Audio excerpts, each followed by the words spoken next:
Los huesos irrompibles son una mutación real que, de replicarla, podría redefinir el futuro de la humanidad. Todo comenzó cuando un niño estadounidense de 8 años cayó desde un segundo piso. Todos entraron en pánico y cuando fueron a ayudarle, lo encontraron de pie sin un solo rasguño. Tras hacer varios escáneres, este niño tenía intactos todos los huesos, pero descubrieron una alteración en el gen LRP5, un error microscópico que transforma la forma en que el cuerpo construye hueso. Aparentemente son solo huesos más densos, pero cuanto más lo estudiaban, más les sorprendía la forma en que esta mutación transformaba la estructura ósea. Las personas que la padecen no tienen músculos exagerados ni se ven distintos a simple vista, pero cuando se golpean, el cuerpo reacciona de otra manera. Las fibras del hueso crecen más compactas y sólidas, y lo más fascinante es que, a diferencia del resto de las personas, esas fibras no dejan de regenerarse. Con el tiempo, los huesos se vuelven cada vez más duros, pero lo que parecía una ventaja evolutiva pronto empezó a mostrar un efecto secundario que nadie esperaba. Aún así, el potencial era demasiado grande como para ignorarlo, y eso plantea una pregunta inevitable. Si lográramos copiar esta mutación, ¿qué tan lejos podríamos llevar al cuerpo humano? Desde hace años, científicos de todo el mundo ya están intentando hacerlo. Varios estudios apuntan a algo prometedor. Podríamos revertir uno de los mayores problemas del envejecimiento, la osteoporosis, haciendo que nuestros cuerpos sean más resistentes, más independientes e incluso vivamos más tiempo. Sin embargo, esta gran fortaleza ósea conlleva algunas complicaciones que aún no se entienden del todo. Por ejemplo, hay personas con esta condición que sufren fuertes dolores de cabeza o presión intracraneal, simplemente porque sus propios huesos crecen demasiado. Pero eso no es lo peor. Cuando se requiere una cirugía o un implante dental, los médicos se enfrentan a un gran problema. Los huesos son tan duros que las herramientas convencionales no logran perforarlos. Tetrocromatismo.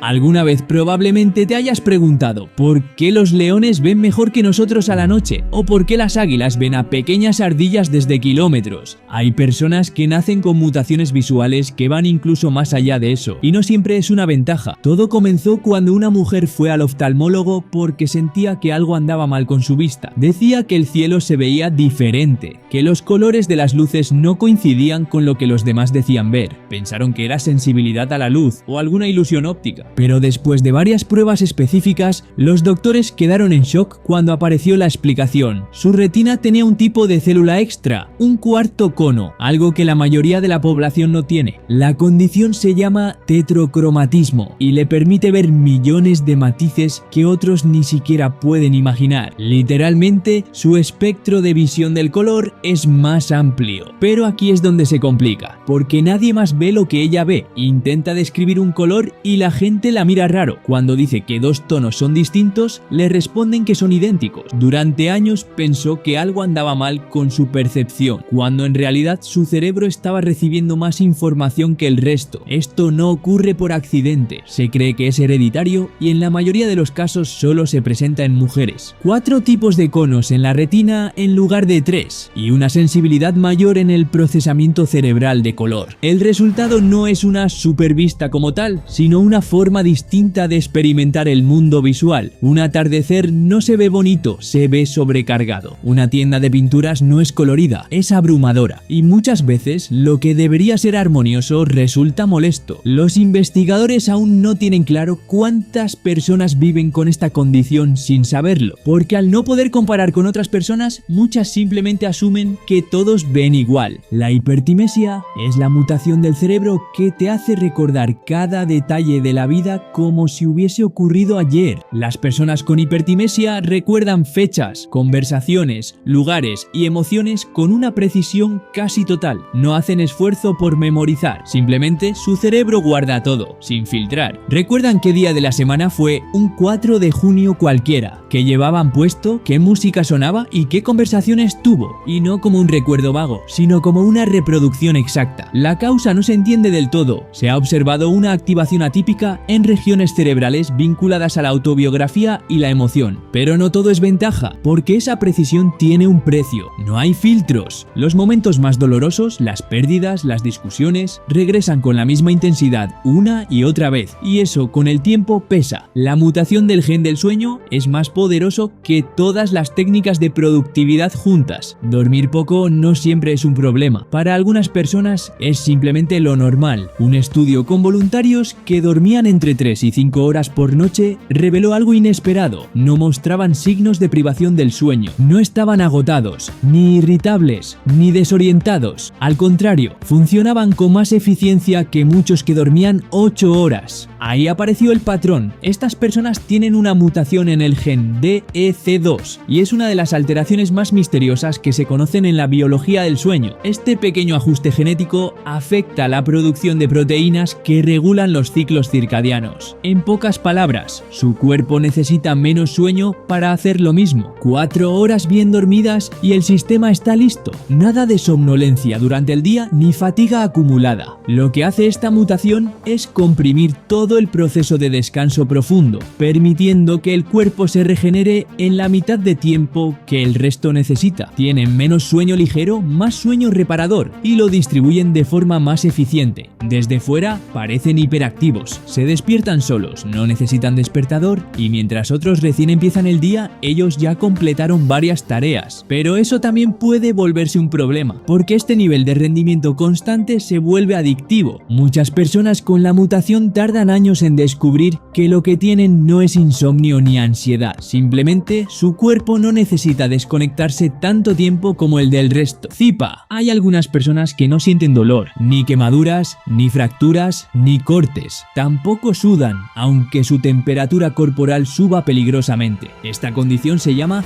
CIPA, insensibilidad congénita al dolor con anhidrosis, una mutación genética que desactiva dos sistemas fundamentales: la capacidad de registrar daño físico y el mecanismo de regulación térmica. Lo más difícil es que durante años no se nota. Un niño se cae y no llora, se quema y no reacciona. Todo parece tolerancia al dolor, hasta que aparecen infecciones, huesos rotos y fiebre extrema, sin que nadie lo viese venir, porque el dolor, aunque molesto, es una señal de advertencia. Y sin esa señal, todo depende de la observación constante, revisar el cuerpo cada día, estar atento a golpes que no duelen, heridas que no avisan. Vivir con CIPA no significa ser más fuerte, significa no saber cuándo tu cuerpo está en peligro, porque simplemente no te lo dice. Mutación del supergustador. Algunos alimentos generan rechazo desde el primer bocado, no por textura ni por prejuicio, sino porque activan una respuesta sensorial fuera de lo común. En ciertas personas, el gen TAS2R38 presenta una variante que aumenta la sensibilidad a los sabores. A este grupo se les conoce como supergustadores. No necesitan probar mucho para detectar compuestos que para otros pasan desapercibidos. El problema es que esta sensibilidad no viene con un filtro, todo llega con más intensidad: el brócoli, el café negro, incluso ciertos edulcorantes. Para ellos, la comida cotidiana se percibe como algo más extremo, y aunque puede parecer una ventaja, en la práctica muchas opciones se vuelven incómodas o imposibles de disfrutar. El paladar reacciona antes que el pensamiento, y no es algo que puedan explicar fácilmente. Decir que algo sabe raro cuando los demás lo disfrutan genera distancia, y aunque su percepción gustativa es técnicamente superior, la experiencia cotidiana termina siendo más limitada. Inmunidad contra los mosquitos. Mientras a ti te devoran los mosquitos en verano, hay personas que parecen llevar puesto un repelente infinito. Esto, que parece suerte, tiene una explicación genética. La variante de un gen llamado ABCC11 altera el tipo de compuestos químicos que libera el cuerpo a través del sudor. En resumen, estas personas no emiten la señal que atrae a los mosquitos. Para ellos pasan desapercibidos. No huelen mejor, simplemente huelen diferente. Y aunque no lo sepan, su cuerpo está funcionando con un perfil de olor tan reducido que es como si tuvieran un campo de invisibilidad bioquímica. Mientras el resto se embadurna en repelente, ellos pueden cruzar un bosque tropical sin una sola picadura. En algunas poblaciones se asocia también con menor olor corporal y un tipo distinto de cerumen. Cambios sutiles, pero que hablan de un sistema biológico programado para pasar inadvertido. El gen del sprint. En ciertos atletas de élite hay un gen que aparece con más frecuencia que en el resto. Se llama ACTN3 y codifica una proteína clave en las fibras musculares de contracción rápida, las responsables de movimientos explosivos como correr, saltar o levantar peso. No todos lo tienen activo. De hecho, cerca del 20% de la población carece por completo de esta proteína, y aunque eso no impide hacer ejercicio, sí influye en el tipo de rendimiento que el cuerpo puede alcanzar. Quienes expresan este gen gen tienen mayor eficiencia en esfuerzos breves e intensos. Es común en velocistas, gimnastas y levantadores de potencia. Su musculatura responde mejor al estímulo inmediato. El cuerpo está optimizado para la aceleración, pero el mismo rasgo que potencia la explosividad puede dificultar la resistencia, porque donde hay velocidad suele haber menos eficiencia a largo plazo. Las personas con hiperosmia tienen un olfato que está a otro nivel. Para ellos todo deja rastro. La comida, la humedad, perfumes, incluso son capaces de detectar estados emocionales a través del tipo de sudor. La causa está en una sensibilidad aumentada en los receptores olfativos combinada con un procesamiento cerebral más activo. A veces es genética, otras veces aparece después de cambios hormonales o neurológicos. El problema es que ese nivel de percepción no se puede apagar. Muchos no pueden usar perfumes sin dolor de cabeza. Viajar en metro se vuelve una experiencia difícil de soportar, y lo que para otros es solo olor a humedad, para ellos puede ser una combinación específica de moho, polvo y productos de limpieza mal enjuagados. La costilla cervical. No todo el mundo nace con el mismo número de huesos. Algunas personas, sin saberlo, tienen una costilla extra justo en la base del cuello. No forma parte del diseño habitual del esqueleto humano y en muchos casos pasa desapercibida. Pero cuando crece demasiado o se forma en la posición equivocada, puede presionar nervios o vasos sanguíneos, causando molestias en el brazo, el hombro o el cuello. No aporta protección adicional ni mejora la movilidad, solo está ahí por una variación durante el desarrollo embrionario,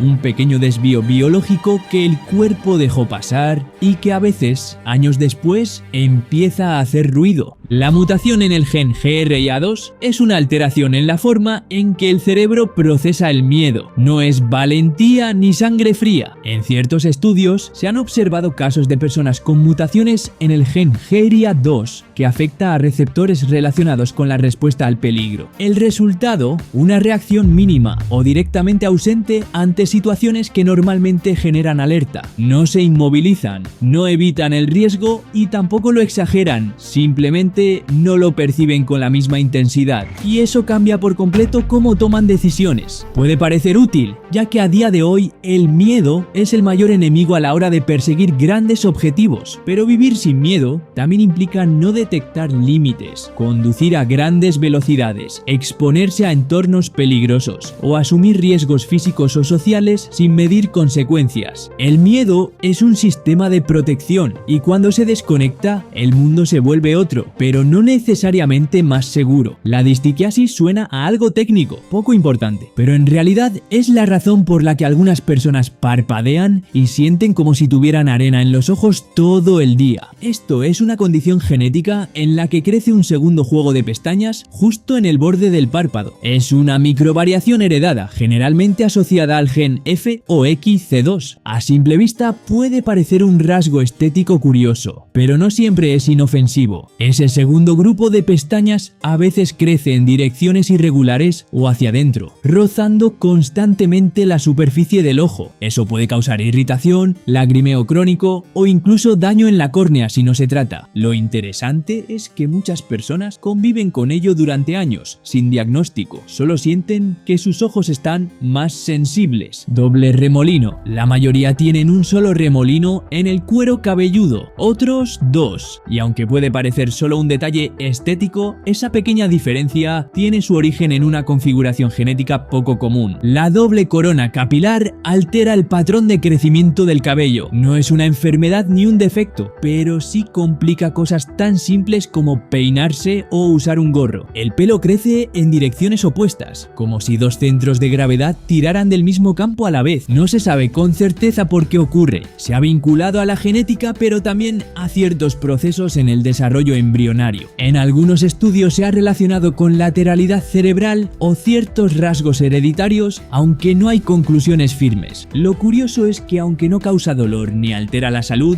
muchas personas la viven como una batalla diaria frente al espejo, porque por mucho que lo intenten, el cabello siempre termina volviendo a girar sobre sí mismo dos veces.